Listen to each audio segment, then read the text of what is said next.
So we're on the way to the beach for one of our usual, when the sun isn't about to melt you, when the weather's good. Oh, this is already not looking good, is it? We're on the way to the beach, and this is one of the hurdles you face in Dubai. Even though something is super close, sometimes it takes you ages to get there. Today's Sunday, it's very quiet. We've come, and there seems to be some kind of bloody cycling event on. So I've already seen parts of the road blocked. I'm hoping we'll be able to get in unobstructed, but this is Dubai.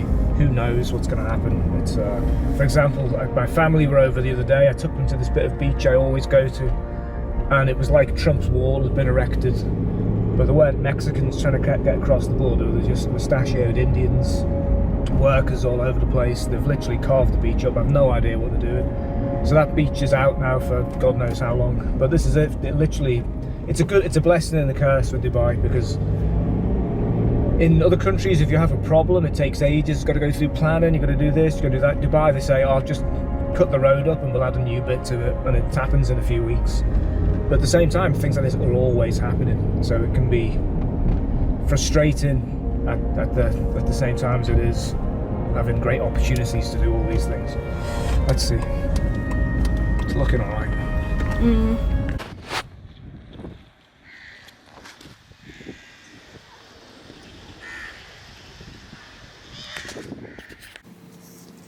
Oh, here we are. We made it. No disasters, no major interruptions. Kite Beach. Jan, how long? How many meters? I think it's 4K. 4K? We don't do the whole 4K, do we? No. This is Jan, by the way. Goes all the way up to the Burj. Ignore her. I'm the star of the show. So yeah, as she just said, goes all the way up to the Burj Al Arab. We don't go that far. We maybe do about half of it. Gives us about an hour's walk. It's a nice little walk.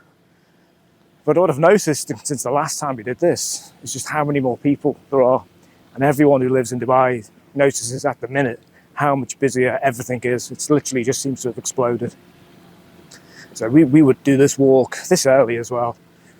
Maybe you'd have one person every 20 meters or something, people jogging past. There just seems to be loads of people, and when you're self-conscious getting the camera out, you feel like a right tool walking around holding this thing. You think, oh, there's all these people doing here, piss off. But there we go, it's busy. We got the beach roller.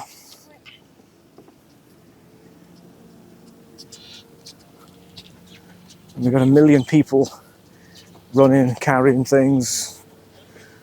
Don't know what they're training for, looks good stuff though. Apocalyptic. But this is it, we'll walk, and I'll give you a little tour as we go. So these things, when I saw them being constructed, I was like, what the hell? What's he making here? And this is so you can do night swimming. So there's a weird thing that happens in the beach. Everyone who's in the water,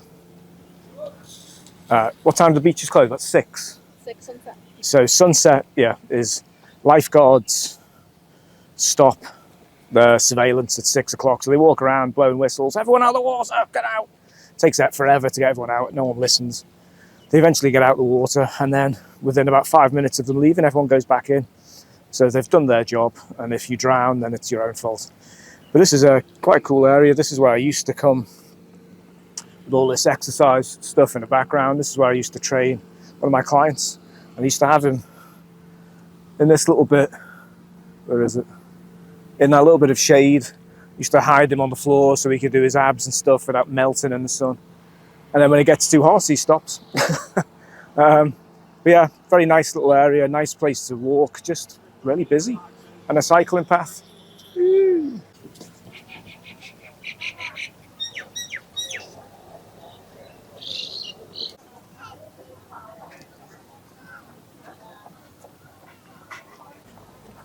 It's quite a cool place. Fields, always busy though. You'd be lucky to have it looks nice, but the chances of getting a table in there are slim to none. You'd have to queue, I think. But nice location. And this is a strange one. Oh, here's a new place. What's this?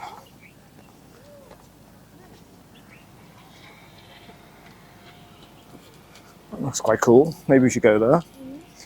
So this is just a strange one, is that all this stuff all this massive real estate they have to do things, and very seldom does something pop up where you can sit and do something. Like for example in Thailand, this beach would be literally one place to eat and drink after another. Whereas here in Dubai, it's very much like not utilised. I know it's a good thing or a bad thing. Probably if there was less restrictions on public alcohol consumption, I think there would probably be bars and places to drink all the way along this place. But there isn't, so there aren't. Some kind of event going on. This always seems to happen every time we've been here in this time of year. Seems to be kids.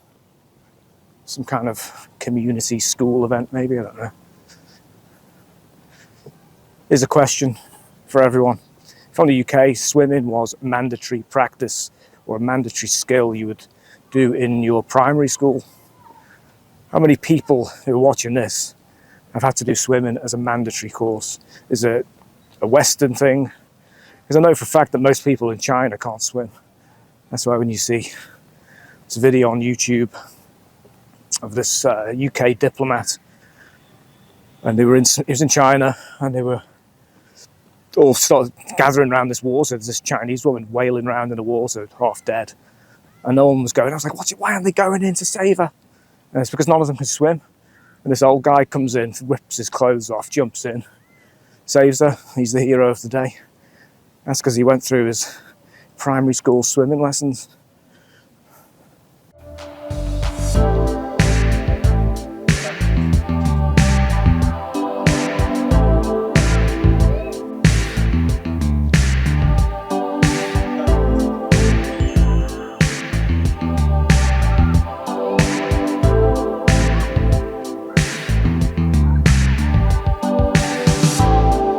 See these guys running behind me.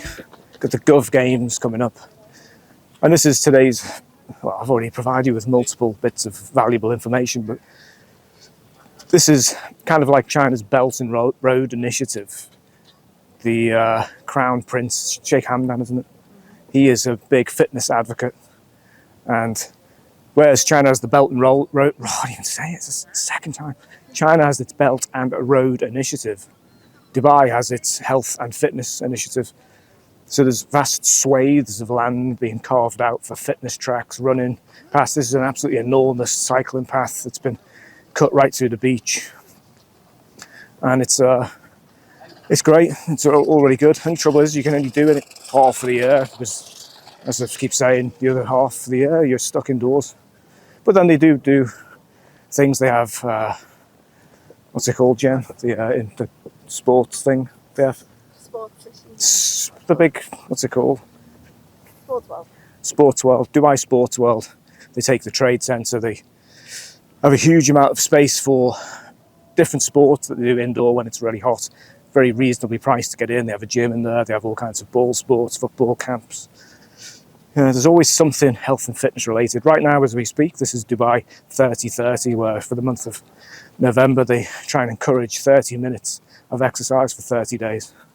And they always have events on, like they did a big cycle on Sheikh Zayed Road, to do walks, all this kind of stuff. So this may be why it's a bit busier today, I'm not sure.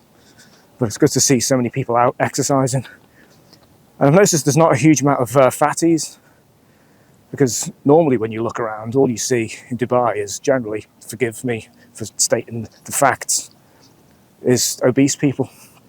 There's a huge amount of obesity in Dubai. It must be one of the fattest cities in the world, because everything is so easily accessible. Food is delivered straight to your face by Deliveroo, all this kind of stuff.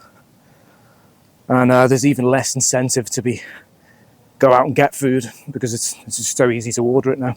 And you have a whole fleet of delivery people who will earn their whole livelihood delivering it to you. So there's a lesson there. If you just sit there with your mouth open waiting for food to be delivered, you're going to get fat. You've got to go out and get it at least.